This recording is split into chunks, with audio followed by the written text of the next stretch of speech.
Assalamualaikum warahmatullahi wabarakatuh. Halo anak-anak, hari ini kita akan melanjutkan materi tentang sel. Materi yang akan kita pelajari hari ini yaitu tentang komponen kimiawi sel dan fungsi sel. Yuk kita pelajari bareng-bareng. Bismillah. Dimulai ya. Di dalam sel terdapat komponen kimiawi sel. Komponennya banyak, tapi Ibu akan membahas komponen yang sering dibahas di soal ujian. Untuk mempermudah menghafal, kita singkat komponen tersebut menjadi kapalan. Singkatan dari apa kapalan itu? Kapalan singkatan dari karbohidrat, protein, air, lemak, dan asam nukleat, yang nantinya asam nukleat itu berperan untuk mengatur pewarisan sifat. Selanjutnya kita akan mempelajari tentang fungsi sel. Belajar bareng-bareng yuk. Nah, kali ini dia akan ngebahas tentang jenis-jenis organel sel dan fungsinya. Dimana kalau kamu baca di buku itu kan banyak banget kan. Nah, biasanya kalau keluar juga kan random juga gitu. Nah, ini kakak kasih cara menghafal. Gimana cara menghafal bagian-bagian dari organel sel. Cara menghafalnya adalah seperti yang kalian lihat di depan ya.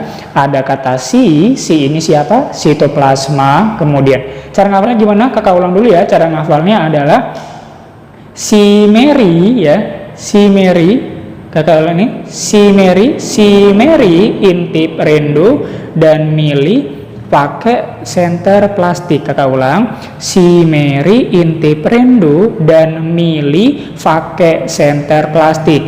C-nya ini adalah sitoplasma, M-nya ini membran plasma, R-nya ribosom, intip itu inti sel atau nukleus, rendo itu adalah retikulum endoplasma, retikulum endoplasma, dan badan Golgi, mitokondria, lisosom, vaque, vakuola, center, sentriol atau sentrosom, plastik, plastida. Oke. Nah, untuk lebih jelas dalam pemahaman kalian, kakak akan mendekatkan kamera ini per bagian-bagiannya. Tapi tenang, ketika nanti sudah agak selesai, akan kakak mundurkan lagi kameranya supaya dapat penjelasan full dari tiap-tiap masing organel sel. Oh iya, bagi kalian yang belum subscribe, silakan langsung dong klik tombol subscribe. Jangan lupa klik tombol loncengnya, karena klik tombol lonceng itu gratis, ya kan? Yuk, tanpa basa-basi, kebanyak omong, langsung kita kerjakan. Yuk, kita dekatkan dulu ya ke bagian yang pertama, yaitu simeri ya. Kakak akan menjelaskan dulu tentang simeri ini. Cantik banget ya namanya ya, simeri. Si, tadi yang kita bahas tadi, si adalah sitoplasma ya, sitoplasma. Nih langsung aja, sitoplasma. Kak, apa sih maksud sitoplasma? Gitu kan ya, sitoplasma apa kak? Aku nggak ngerti nih kak, apa dari arti kata dari sitoplasma. Si itu artinya adalah sel, sedangkan plasma adalah cairan. Yang dimana artinya ya di dalam sel itu memang banyak cairan, seperti yang udah kita bahas di awal-awal ya, bahwa sel itu mengandung cairan kurang lebih sekitar 50-60%. Nah, sitoplasma fungsinya apa kak? Yang kemarin kakak bahas tadi juga ya, sebagai tempat berlangsungnya reaksi kimia. Tempat berlangsungnya reaksi kimia. Jadi banyak nih ya kan. Nanti kalau kamu bahas lagi, sitoplasma ini bisa dalam dua kondisi ya. Dalam kondisi apakah yang dua itu? Yang pertama namanya sitosol dan sitogel. Bukan sitogel ya, tapi sitogel. Kalau sol ini dalam kondisi dia sol itu cair, kalau gel itu padat. Jadi sitoplasma bisa mencair dan memadat sesuai dengan kondisinya saat itu ya. Next, langsung kita masuk ke bagian yang kedua, Me itu adalah membran plasma atau sering dibilang yang namanya membran sel. Gambarnya yang di bawah. Jadi gambarnya itu yang di bawah ini, nanti dia membran plasma itu banyak terdiri dari bagian ini nih, fosfolipid. Jadi atas bawahnya ada fosfolipid. Ini juga bawahnya fosfolipid. Nah, karena dia ada dua atas bawah, maka dikatakan di sini nanti namanya adalah fosfolipid bilayer. Nama lainnya fosfolipid bilayer. B itu dua layer lapisan. Ada dua lapisan fosfolipid yang letaknya di atas dan di bawah. Oke. Next, ini ada bagian besar ini apa Kak namanya? Ini namanya protein. Protein integral. Kemarin udah Kakak bahas ya. Yang ini Kak yang di pinggir protein perifer. Peri itu tepi, maka yang di pinggir-pinggir. Oke? Next, ini di bagian atas ada kayak antena-antena ini gimana Kak? Ini namanya glikolipid. Nah, kalau yang dia nempel pada protein ini kan protein nih, protein perifer, maka namanya glikoprotein. Gliko ada dua ya, gliko itu karbohidrat, glikolipid berarti karbo tambah lemak. Ini kan lemak nih, fosfolipid. Kayak gitu ya. Atau kalau ada yang masih bingung, fosfolipid itu ada kepala sama ekornya. Ini bagian kepalanya, ekornya yang bawah. Nah, yang ekor ini karena dia di dalam maka sifatnya takut air, namanya hidrofobik. Hidro yang atas suka air, namanya hidrofilik. Karena kata filik sama fobik itu ada artinya. Kalau filik nama lainnya suka, fobik takut. Hidro apa hidro? Air, ya kan? Jadi kepalanya suka air, bawa ekornya takut air, tuh ya. Itu namanya membran sel. Membran plasma fungsinya apa Kak membran plasma? Fungsi dari membran plasma adalah sebagai banyak, ada yang sebagai pembatas ya kan, pembatas antara luar sama dalam, luar dan dalam, kemudian sebagai apalagi pemberi bentuk sel, dan banyak lagi. Pokoknya yang lebih sering keluar pembatas luar dan dalam, dan dia sering keluar di ujian adalah menanyakan bagian-bagian dari si penyusun membran sel ini sendiri. Nah, ini yang ri apakah ri? Ri ini adalah ribosom. Ribosom. Kok sedikit Kak bagiannya udah diambil sama membran plasma? Santai, karena ribosom itu memang cuman berupa butiran-butiran debu, bukan ya? Butiran-butiran kecil. Dia cuman berupa butiran-butiran. Fungsinya apakah kalau ribosom? Sintesis protein. Nah, ini aja, makanya nggak banyak-banyak. Berupa butiran-butiran kecil. Butiran, kalau udah butiran kecil ya, butiran kecil. Next, intip. Intip ini di sini apanya Kak yang kita masuk? Intinya, P-nya nggak dipakai ya. Inti sel. Nama lainnya nukleus. Ini gambarnya nih, nukleus. Ini nukleus nih. Nanti kalau di dalam nukleus ada isinya lagi, namanya apa Kak? Ini kan nukleus. Di dalam nukleus ada isinya lagi. Namanya siapa yang diisinya yang di dalamnya lagi? Namanya nukleolus. Nama lainnya anak inti sel. Anak inti sel. Fungsinya ngapain Kak kalau nukleus? Nukleus itu bosnya sel. Maksudnya bosnya gimana bosnya? Dia mengatur aktivitas sel. Fungsinya mengatur aktivitas sel. Kemudian di dalamnya itu juga banyak mengandung DNA dan RNA. Jadi dia berguna juga sebagai pengandung pewarisan sifat atau hereditas. Cuma nggak usah panjang-panjang ya. Rendo itu di Kakak jelasin adalah, oke, sekarang kita masuk ke bagian rendo dan sebelahnya. Oke, sekarang kita masuk ke pembahasan rendo. Rendo ini adalah retikulum endoplasma ya, retikulum endoplasma. Retikulum endoplasma. Nah, ini Kakak gambarin sengaja di samping nukleus itu ada warna biru-biru kan ya. Nah, biru-biru itu merupakan retikulum endoplasma by the way ya. Jadi nanti ada yang di bagian yang kalau di dekat nukleus nanti gambarnya begini nih, ada bintik-bintiknya, ada jerawatnya. Tapi kalau yang agak jauh dari nukleus dia nggak ada bintik-bintiknya. Karena kalau yang ada bintik-bintiknya namanya Re kasar gitu. Kalau yang nggak ada bintik-bintiknya Re halus. Kalau kasar, kenapa dia kasar? Ya karena ditempeli sama ribosom. Ditempeli sama ribosom. Re halus itu nanti fungsinya ngapain Kak? Fungsinya adalah sintesis lemak. Sintesis lemak nama lainnya lipid. Kalau kasar gara-gara dia ada ribosom, ya sintesis ribosom. Sintesis ribosom.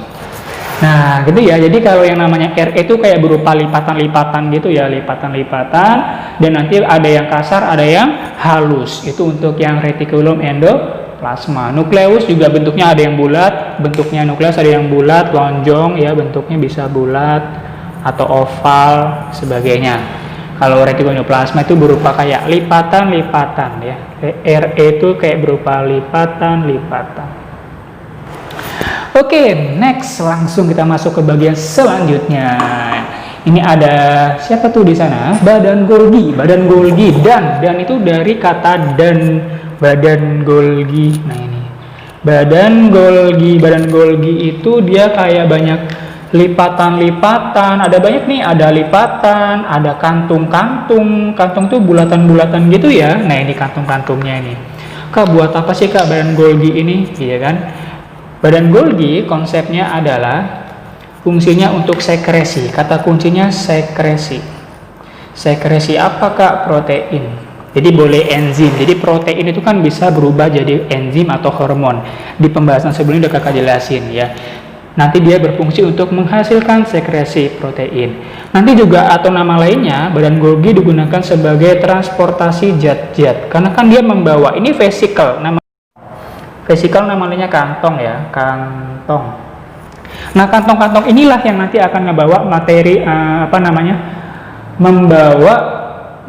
kantong-kantong inilah nanti yang akan membawa bagian-bagian makanan atau zat-zat yang berisi makanan atau berisi zat-zat yang mau dibuang gitu ya. Jadi makanya dikatakan badan Golgi itu nanti fungsinya sebagai transportasi. Itu, oke? Next, lanjut lagi di bagian selanjutnya ada mie itu dari kata mitokondria, jadi warna hitam ya. Mie di sini tulisannya mitokondria warna hitam. Mitokondria. Ini dia gambarnya. Mitokondria gambarnya itu kayak berupa ada seperti lipatan-lipatan. Ini ada banyak lipatan-lipatan di sini, namanya krista ya. Krista mitokondria. Nah, mitokondria ini kata kuncinya adalah sebagai the power of house. Jadi penghasil energi dari suatu sel. Nanti nama kuncinya adalah ATP atau energi. Kenapa dia bisa menghasilkan energi Kak? Gitu kan ya? Karena dia bisa melakukan sebuah proses yang namanya respirasi. Nah, itu dia penjelasan untuk yang mitokondria. Kalau yang ini lisosom. Ini lisosom. Nah, lisosom ini kata kuncinya adalah cerna, proses pencernaan atau menghancurkan bagian yang ada di dalam sel yang mungkin sudah nggak berguna. Lisosom punya kata kunci yaitu punya enzim yang namanya enzim hidrolitik. Hidrolitik penghancur ya, enzim hidrolitiknya penghancur. Nah, li itu bentuknya bulat, jadi sama kayak ribosom bentuknya, bulat-bulat gitu ya. Vake itu berarti vakuola ya, dari kata vakuola. Vake itu vakuola. Kalau Kakak bilang vakuola ini kan cuma ada di tumbuhan ya, paling banyak ya. Ini kalau vakuola, kata kuncinya sih cadangan makanan. Atau kalau Kakak bilang tempat penimbunan zat-zat yang mau disimpan dulu gitu. Kalau Kakak bilang kayak gudangnya sel. Sesuatu yang ada berlebih disimpan dulu di vakuola. Vakuola di tumbuhan paling banyak ya, di sel hewan sangat sedikit atau bahkan nggak ada. Next, center. Center ini dari kata centriole atau centrosom ya, centrosom atau centriole sama aja. Gambarnya kayak bintang, dia bentuknya kayak bintang. Kata kuncinya kayak bintang-bintang tuh, kayak bintang tapi bentuknya kayak 3 dimensi gitu ya. Bintang tapi versi 3 dimensinya. Nah, centriole ini fungsinya adalah untuk mengatur mengatur proses pembelahan sel. Mengatur proses pembelahan sel. Dia ada pembahasannya di next materi ya, jadi nggak usah khawatir. Dan yang terakhir adalah bagian plastik. Plastik di sini artinya berarti plastida. Plastida itu merupakan pigmen yang terkandung di dalam suatu sel, ya kan? Kebanyakan mungkin sel tumbuhan, ya sel hewan nggak ada, karena sel hewan nggak bisa fotosintesis, ya kan? Contohnya kayak Kakak gambarin di sini adalah kloroplas. Kloroplas gambarnya kayak begini. Nanti ada namanya bagian luar. Ini ada dua membran ya. Sorry, Kakak agak salah gambarnya. Ada 2 membran nih. Nah, yang luar namanya membran luar. Kalau di dalam berarti membran dalam. Nanti ada bagiannya lagi di sini. Yang tumpukan-tumpukan ini gerana. Di dalamnya terdapat kayak tumpukan kan, tumpukan tilakoid. Nah, nggak usah dibahas detail kalau di kelas 11, nanti detailnya di kelas 12 ya. Cuman kamu harus ingat jenis-jenis dari kloroplas. Jenis-jenis plastida ada 3 jenis ya. Yang pertama ada namanya kloroplas, dia mengandung warna hijau, cenderung warna hijau. Kedua ada kromoplas, Kromoplas itu selain warna hijau, pokoknya warna selain warna hijau. Sedangkan kalau yang ketiga itu leukoplas. Leukoplas tidak berwarna. Contohnya dibagi dua, ada amiloplas sama elaioplas. Kalau amiloplas nanti mengandung amilum, kalau ini mengandung minyak atau lemak gitu ya. Jadi itu penjelasan untuk yang namanya organel sel. Sekian pertemuan hari ini. Assalamualaikum warahmatullahi wabarakatuh.